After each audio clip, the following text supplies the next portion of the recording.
Hey everybody, thanks for joining. My name is Brandon Ford. I'm a sales engineer with Genea Security, and today I'm looking forward to our discussion about enhancing campus security with a focus on gunshot detection and response.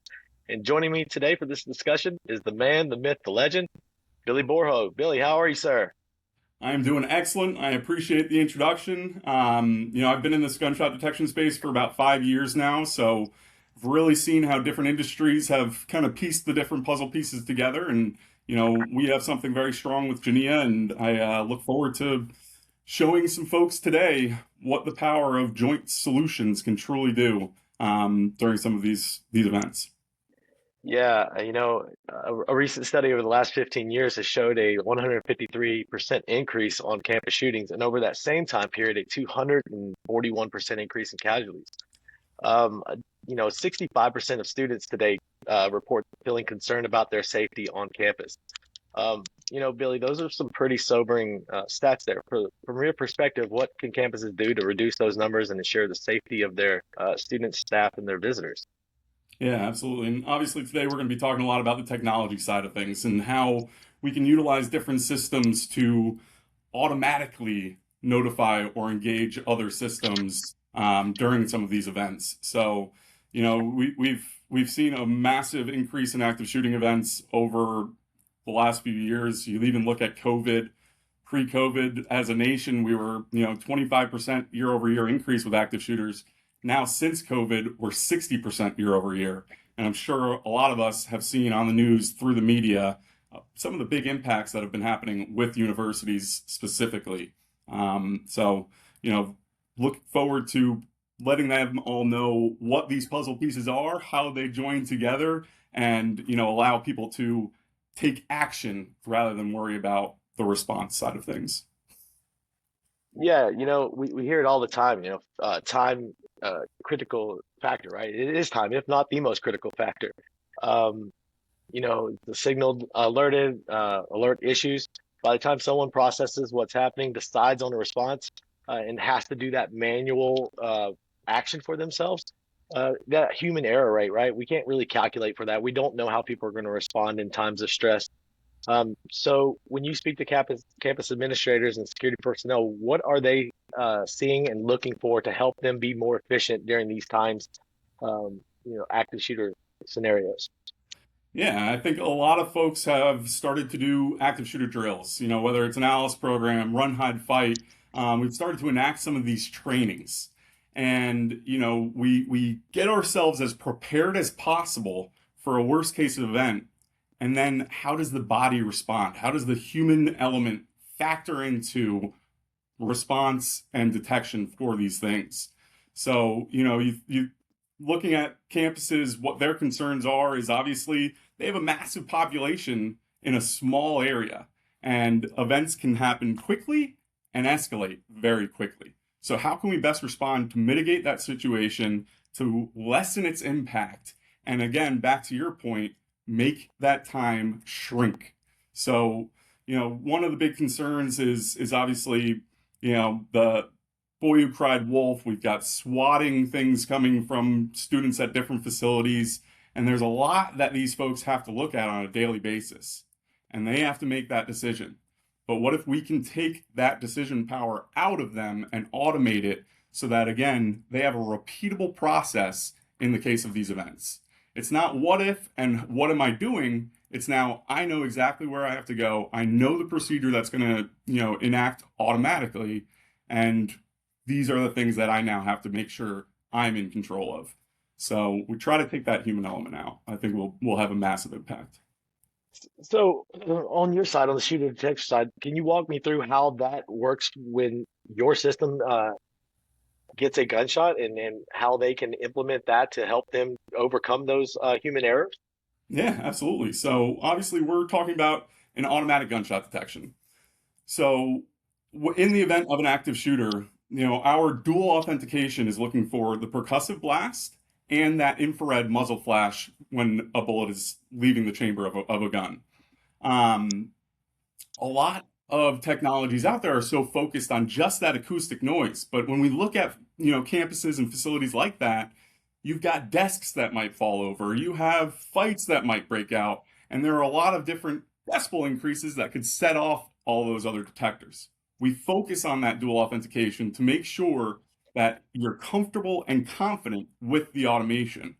And then we truly, look at all of these security solutions as puzzle pieces, right? What's going to join them all together? And that's where we really come into play of you want your video system immediately to an active shooter. Then we know exactly what that perpetrator might be wearing or looking like. Maybe we want access control doors completely shut out. Or if it's in the event of an outdoor shooting, we can have it completely locked down. So we like to be that missing puzzle piece. We want to help create repeatable processes. Yeah, excellent, excellent point. The biggest thing I see is people look at security as just one dimension, right? But in the world that we live in now, security is just one facet. Like you said, it's a layer of that security, and the more cohesive security plan that you have, the more responsive you can be. With the VMS, video management systems, sorry, and access control and shooter detection systems, you can use those to now pinpoint where everything is and validate, right? So we get the notification from shooter detections, and our video management system can give us live insight, right? So knowledge is power, and having the ability to respond without having to go into live threat and being able to verify and then respond, right? Time. It's all about saving that time, and I think that's the one thing I hear when I speak with college safety administrators and police officers is that, because these are large campuses, a lot of them, and like you said, it's just really difficult for them to ensure that what they're responding to is an actual threat. Because you Exactly. said it earlier, the boy cried wolf. When you get inundated with false alarms, eventually you stop listening to those alarms. So the Exactly. fact that you guys have that dual authentication, right? Not only the sound but the flash, uh, and can that also be done in an outdoor environment? Because I know a lot of times we see uh, we worry about the insides of buildings, but the outsides can just be as crucial, if not more so, because more people, right? More damage Exactly. can be done. So how do you guys do that from an outdoor perspective? Yeah, so very similar to our indoor technology, we've got a more robust outdoor detector with larger infrared detectors, larger acoustic sensors as well, so that we can cover those parking areas. You look at FSU this last year, they had a primarily outdoor engaged shooting where we could have detected those, provide operational intelligence behind what's happening, and again, reduce that time like you're stating. So what I like to really look at it as is our system isn't biased, right? When we come in and we look at human verification and the human involvement, if we're reviewing a sound and you've never heard a bullet being fired, you might not know what it truly is. So you could almost be enacting something based off of a desk dropping rather than a gunshot going off. So we take that bias out because the technology does it all for us. And then again, we take the human element out to reduce that time. That's what's going to save lives. And outside of a safety perspective, colleges don't want their campuses to feel like prison, right? They want it to be inviting. And the more inintrusive or intrusive your technology can make it, the more welcoming it is, right? Nobody wants to feel like they're going to a war zone to attend class. So Exactly. how are you guys implementing your solution with a VMS to really couple that to give them that value, right? Are you seeing that? Is that how they look at marrying them, or do you have anyone running your system kind of as a standalone, or how have you seen this deployed? We've seen it in a lot of different ways, and universities especially. You have some universities that have an on-campus police presence, and maybe those alerts go directly to them. If we have a unified system where we're utilizing the integrations, maybe we live in that same pane of glass as your VMS or your access control. We have the ability to utilize this as a standalone system or coupled like that missing puzzle piece that I was expressing before. But really, it comes down to their operating procedures, how they want alerts to go out, and we can customize that to exactly what that customer is looking for. Are you getting any feedback from your end users once they implement this, like how much it's improved their response times, or the fact that they maybe don't have to have as many boots on the ground because, or they can refocus their manpower somewhere else because you are now their eyes and ears? Are you seeing some of that as well, improving those efficiencies? Exactly. So, again, back to the power of integration, we can be sent directly to those walkie-talkies. We can have alerts go to the walkie-talkies. Now they have screens on the walkie-talkies and they can Yeah, see they the do. system in Yeah. action at this point. So we're able to provide that detail to those officers responding very, very quickly. And the power of that, you look at past events, you look at Uvalde School, you look at the incident in Tennessee 2 years back. They're taking a long time to enter the facility because they don't know what's actually happening there. And then they have to go floor by floor and clear it. Well, we look at the Tennessee incident, that shooter had barricaded himself in the second floor and continued to shoot. And still, first floor was responded to first, and that person stayed up there shooting more shots. If we're able to provide that intelligence, and that's truly what's going to save the lives, is intelligence. And that's where our coupled system comes in big time. We provide that intel. We let them know where the shooter is exactly so that they can best respond. And you guys can actually go directly to like a 911 like monitoring station. Is that correct? Yep, yep. And just like you were saying before, it could be included with that monitoring system, or we can be focused more on the campus side and the campus PD and those folks responding as well. But that alert is going to be immediately in touch with a 911 dispatcher. They're going to have all of the intelligence and understand exactly how many shots have gone off, where those shots are, and based off of that, they're going to be able to better respond to what's the situation at hand. They're going to understand the entrances and exits. They're going to be able to enter that facility immediately upon being there, rather than waiting 35, 45, an hour to finally understand that perpetrator is no longer alive. We can now enter the facility.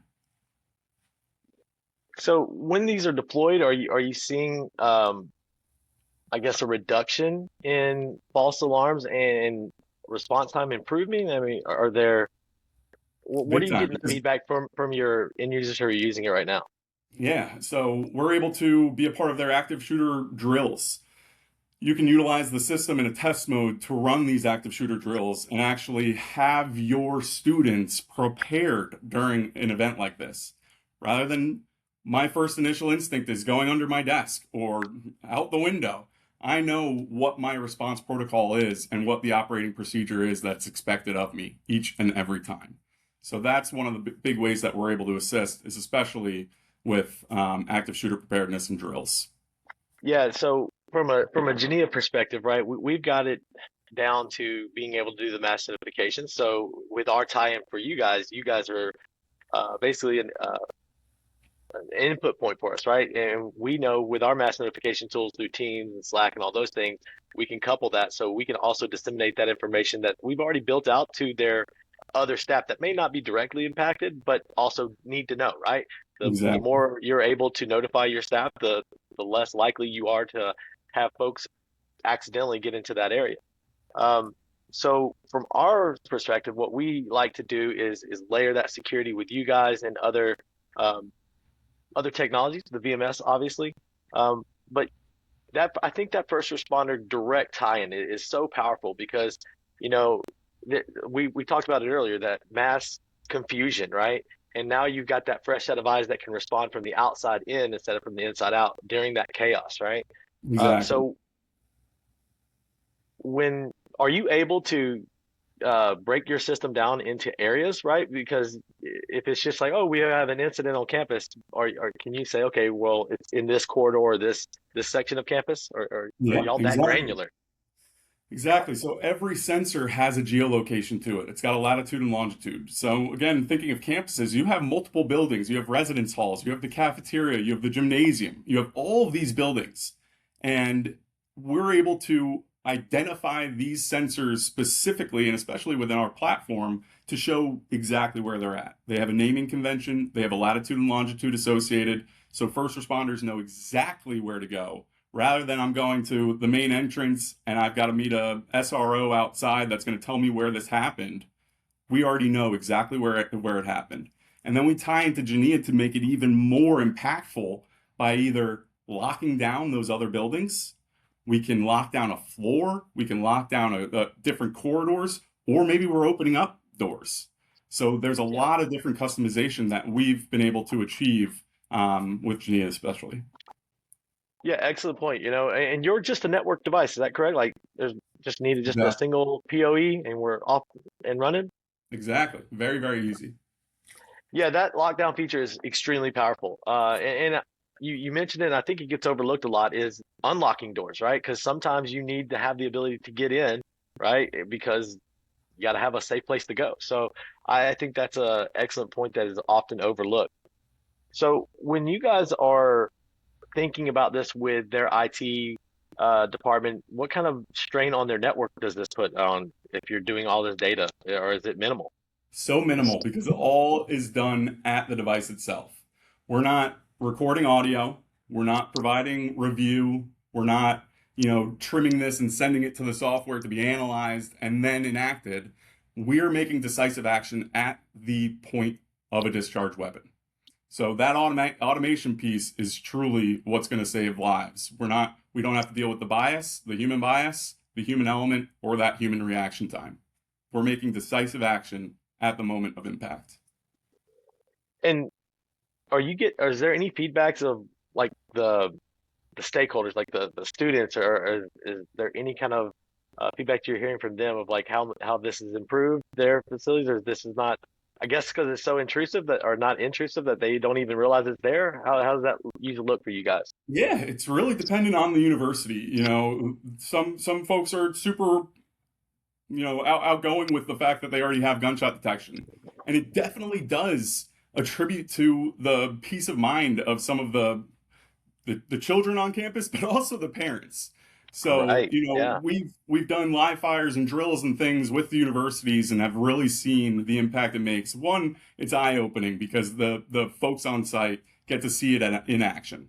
And they get to see how, in their own circumstances, utilizing their own integrations and what they've already purchased for the campus, and how it just, accelerates and makes it so much easier. So you get a lot of wide eyes, but a lot of folks think it's very, very cool. And then obviously the layered technology is a little bit of more peace of mind for those, children on the campus, and then parents absolutely love it.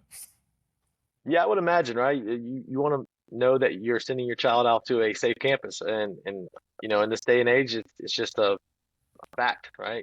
We just something that we need to be more proactive instead of reactive, and I think that Exactly. gives them that peace of mind, like, hey, this campus is trying, this campus is forward thinking, and safety is actually a priority and not just a buzzword Exactly. for them. So I can definitely see where they're going to have the warm and fuzzies after seeing the shooter detection system in action. Yep, absolutely.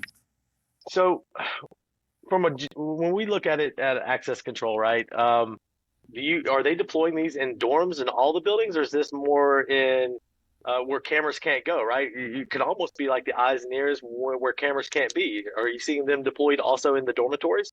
Yeah, absolutely. So we're seeing it within dormitories. We're seeing it, in facilities, bathrooms as well. It is not a listening device. It is not a recording device.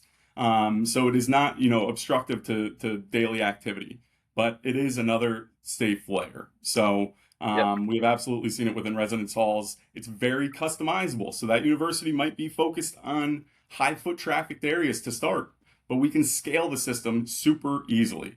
And all it is if you purchase another device, you'll plug and play, and it'll already be inputted on our software. So it's very, very easy to scale into further buildings when on campus. I'm thinking about this implemented with a video management system. What kind of range or coverage are we looking at per device here? Because we obviously want to implement our cameras to when that goes off. Let's see that video and what doors can we lock down. So, what kind of coverage can we look to have with extreme accuracy with you guys? Yeah, so we're looking at 40 feet left, right, and center. We create Okay. a 180-degree arc so we can be very specific to the locale of that discharge weapon system. If I give you a 360-degree circle, I'm saying, where's Waldo? Where was that shot taken? You're going to have to put more action into understanding where that shooter is on your campus. This way, we're very easy to pinpoint the locale of them. When thinking integrations into access control VMS, we can do one to one or we can do one to many. Maybe we want 4 cameras that are in the hallway associating to that one device and converging from different areas Yeah. to understand where that shooter went, what they're wearing, and how can I use my further video analytics to find them again on campus before another shot's fired. With access control, same thing. We can be one to one, one to many. Maybe we want an entire floor to lock down or to open up, or we just want our C-suite office to completely shut down and the lab to completely shut down. We can absolutely do that. So it's very customizable. What are some of the notifications that you see that are really effective for them? Because we're talking about, removing that human error. Where do you see like that mass notification, almost that workflow? Have you seen it deployed where it was effective? Yeah, I think there's a multitude of ways that we can truly engage mass notification in this. And it's, if we tie into the visitor management system, we can alert folks that aren't even, campus individuals. Maybe they're Joe Schmo from Cisco on site. And because they're in the VMS, we can provide them an alert. We can be very, specific to the site that we're on. A lot of schools now have multiple campuses spread throughout, satellite campuses spread throughout the nation, where they can see all of those campuses within one platform and have a specific mass notification go out based on where that shot was.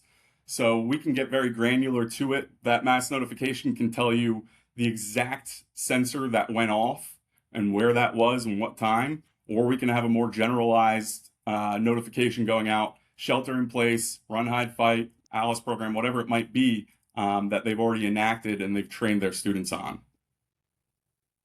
Are you seeing a lot more engagement with the local community as well? So this is not just something that the campus is, doing on its own. They're engaging with their communities at large to ensure that, hey, we're all on the same page here. And are they a part of this process? Big time. You look at the event that just happened in Rhode Island. That was between 2 hockey teams that there was, a shooting. There was a dispute shooting at this hockey rink, but that was all that municipality. We have a lot of folks reaching out from the township itself for different buildings within the town, not just the schools. So it is definitely a community approach. There are a lot of folks that want this type of coverage within their city so that they also know if an event does occur, if an active shooter is present. So we are getting a lot of engagement from parents, especially at universities. Maybe they're doing fundraising for this type of detection or creating, that holistic security approach. So there has definitely been a lot of community engagement, especially with how often these events are occurring. It's interesting now that we have all these technologies and as it's advancing, it's easier to tie them all together. At one point in time, we were all disparate. We were all just trying to talk to each other, hopefully some way, shape, or form through inputs and outputs. Um, how are you now seeing from like a campus perspective? Are they embracing that, or is it still because of budgets, or is that still a factor, right? These budgets, because everybody wants all the cool, shiny toys. They want everybody to be safe, but not necessarily every time that the money's there. Or is it now like, you know what, we're serious about this and we're going to go ahead and make these changes that need to be made? There's a lot of schools out there that have been proactive. A lot of the larger SEC schools, especially, we cover a good population of them, utilizing a holistic security approach, an integrated security approach. Again, how does that automation come into play? How can it save lives, and what can we truly do with it? It's endless. It's very customizable, especially through our joint solution. You have a lot of ability to make decisive calls at the point of impact. So, I think that the automation piece is obviously going to take out that human element. We're going to take that bias away from technology in general, and we're going to have a standardized, repeatable procedure during these events. And can this, you mentioned the SEC and that immediately goes off football bells, right? Yeah, Um, do they deploy this at their, these are massive stadiums in some of these campuses. Is this a solution that they can deploy in these stadiums as well? big time. So Okay. a lot of institutions will start with that high foot traffic zone, right? So, we're looking gymnasiums, cafeterias, student unions, libraries, residence halls. But obviously, we're bringing in two different big time schools that have some rivalries, and we all know that that can kind of extend into the student section, right? So Yeah, we have absolutely seen this come into stadium play. With our outdoor detector, we've done a ton of different algorithms to ensure that like fireworks and those type of celebrations at the end of these large football yeah. games don't trigger our system. This is definitely something that we're seeing a much more focus on, especially going, into 2026 and on. So we've seen too many events occur. No, absolutely. I'll take a break here. I want to encourage anybody who's on the in the audience here. If y'all have questions, feel free to put them in the chat, and Billy and I'll do our best to answer them. Or if we need to get back to you, we can email you afterwards. But yeah, feel free to throw some questions in the chat if y'all want. Um, so Yeah, Billy, so I'll kind of throw this nope, back over to you. yeah, Y'all take this from a little bit different of a perspective, right? With access control, lockdowns, things like that, and talking to, campus leaders, what are you hearing that they're truly looking for? And are they looking for this automation? Are they wanting to couple systems? yeah, they absolutely are. Automation, it used to be like, hey, what kind of cool features could we provide in this access control? Because that was kind of the only focus, right? It was the security guy's focus, and it really was a closed system. It was like, can I open a door with my card? That makes my life easier. But then, they want that efficiency, and it's not just for the shooting detection, right? It's to bring in their card holders, right? We actually do an integration with a higher ed specific one card solutions, so we take away that pain point of having to double entry card holders into our system, right? It pushes from their student information system into the access control. So now, without any kind of friction, they're now into the access control. It's not double data entry. From a security director perspective, it's that knowledge, that insight, data. Data is power. I mean, the more information they can get, the better that they can make those security procedures, right? Because unfortunately, a lot of times you don't realize you're exposed until you're exposed, and then you have to be Yeah. reactive. And we're leaning in hard with AI to find these anomalies to help them be more efficient, right? We don't want them to be scared of AI because we're still going to have, you can still run your system manually if you'd like, but we're really leaning into AI to give them those insights to better predict what's going to happen, and then leverage the technology that you guys integrate with us to show them like, hey, we're seeing more foot traffic in these areas, right? Or these doors are getting used more often. Maybe throw another sensor over there because we didn't realize that that is a hangout spot, right? So it gives them those type of insights to better expand their system and not just guesswork. Because I think before that's kind of all it really was. Because we're smart human beings, but we don't do a very good job of taking that data and really analyzing it. And AI, and even if we did, it took forever. And now AI is almost instantaneous. It could take, a year's worth of data, give it to us in minutes, and give us more insight of how to be proactive instead of reactive. So, it's leveraging how fast technology is just improving, and it's lightning fast. And I'm sure you've been doing this just as long as I have, from the times of the old coax cameras to IP. That took, it seemed like 5 to 10 years for adoption, and now it's just we're going to the moon. The rapid speed. I think things that I talked about last week don't even apply anymore because they're just Exactly. getting improved upon daily. Our system, I logged in this morning, and because we are cloud, there was already a new integration just showed up, right? We don't have to update licenses anymore. And that's another thing is when you were on prem, it was one of those things where updating it was updates were a terrifying word because something is going to break, and a lot of Yeah. colleges wouldn't even update because they were terrified of that, right? So we give them a lot of peace of mind because our uptime is 99.998, something ridiculous, right? Just shy of being 99.99999. And so we're really giving them the ability to be more efficient. And there's two things you can't buy back. It's time, um, and I think we give them that back, and they Absolutely. see that value.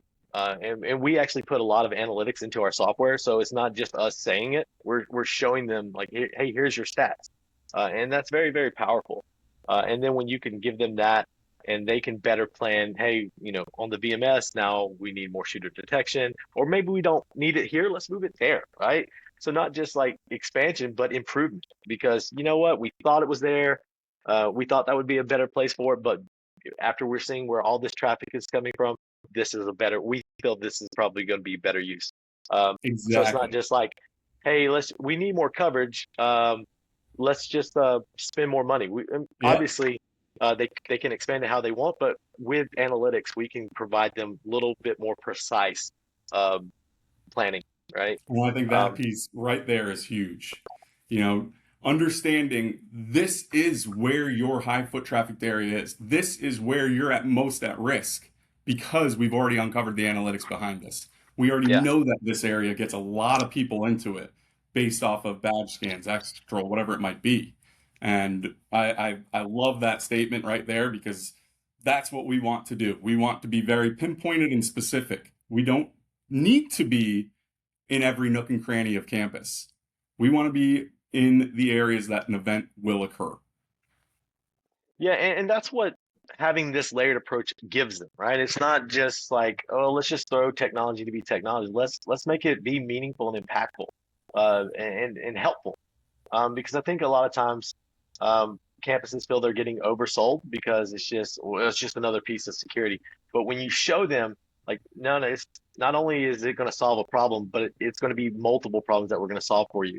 And that's been a huge boon for us. It's just showing them we're not trying to upsell you here. We're going to improve it, and not only say it, but show them.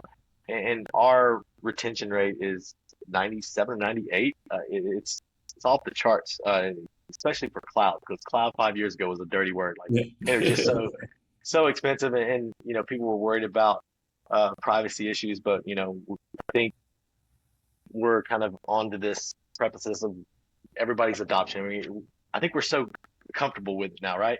Everybody has a Netflix account. Everybody pays with their phone now, so it's removing that unknown. And so for us, um, we're at this point where the IT professionals are embracing that cloud, and and, and we can tie into you guys, and we have an open API. So if there's other systems that they have that they want to work with SDS and Genea at the same time through our API, and because we're already Exactly. talking to you, we can start those things. So it's leveraging the technologies built in through our partners. Like, we can't go directly to 911 centers. You guys can. So we solve the on-prem campus stuff through Teams or through email or whatever, and then you guys are the added. So it's about, educating them to that fact, right? It's one product can't be everything to everybody. I know some people think that, or they try to push it that way, but it's just not. Like you said, there's some sensors out there that rely on um, just audio, right? When Yep. I was in the field, they sold like hotcakes, but then the false alarms came, and boy Exactly. howdy, did those schools, like, they just became paperweights at that point, right? Exactly. So, you know, having these different tie-ins that actually work, right? And showing them, and you know, having the technologies that solve their problems, man, that's just magical. I don't know a Yep. better way to say it, because I'm when you with you. see that light bulb in their head go off, or that stress relief of like, oh my God, and we waste so much time doing this, whatever that task is, when you improve that, that's kind of where I feel our value brings in our industry, and I'm sure you see it all the Absolutely. well. And then for Yep. you guys, I mean, you guys are providing one of the most essential safety features for us, because you know when there is an incident, a lot of damage can be done very, very quickly. And so anything that we can do to notify them and to give them that insights, man, that's powerful. So, um, Absolutely. You look at security in general, and security is so dependent. And it's either dependent on, people abiding by it, or it's dependent on the onboard capabilities, whether that's a microphone, a 4K camera. Maybe you're back a couple of years and it's not quite 1080p. You're very dependent on that technology during these worst case events. And when we take all of that out and we're focused on the two key unique signatures of a gunshot and how SDS responds, that's where we come in super powerful because we're the number one gunshot detection. It's our number one focus, and that's where we, you know, pride ourselves. So, Yeah. we are not dependent on technology. Yeah, and we pride ourselves to being open technology. So, we try to embrace all the other technologies without, being dismissive, like, no, no, no, no, we do that better, right? We're always open to give that end user that option. If you want to use Genea for that, awesome. If not, here, use this. But we really Exactly. lean in hard with specific use case technology like SDS. I mean, it's just that 99, was it 99.99%? Is that the Yep. accuracy for you guys? Correct. And I think some of those audible ones are low 70s, something around there, if that. So, So yeah, it's crazy. yeah, so it's also convincing them end users of that, like, hey, look at this focused product. It's just because I think that they get that um, Kill two alarm birds with one fatigue. stone type of Yeah, mentality. yeah, I'm saving so much cost here, but does it truly work? Is it going to be impactful to me yeah. when that event happens? And I love the couple of our technologies. I truly believe we start to create that picture of the puzzle. We're just kind of the pieces that put together, but we're really a solid picture when we're all together. So if we have any campuses out there that want to get in touch with you and your company, how can we do that? Yeah, I mean, shooterdetectionsystems.com. We have a generalized sales inbox. We have a huge support team. So if there are technical questions, please reach out to me. I'm on LinkedIn. I'll provide some contact information after this as well. But we want to help. We want to take a look at what you're utilizing currently, what your process is, and hopefully be able to elevate it and explain to you why we believe we can. And I think, again, our puzzle pieces together truly help to mitigate these solutions or these situations in the worst case events. Yeah, absolutely. That layered approach, I think it goes understated, right? I think sometimes we lose focus that we're not the end all be all. We need assistance from these specific devices like yourself. So I'm super excited about the integration and the partnership. And we have a huge focus on higher ed in our vertical this year. So Yeah. I think coupled together, man, we can really provide that. And yeah, I appreciate your time today. And if there's anything you need from us, man, or anybody in the chat, I'll give it one more go around. Anybody in chat have questions or need any kind of information, feel free to add it, and we can definitely give it back, get back to you guys.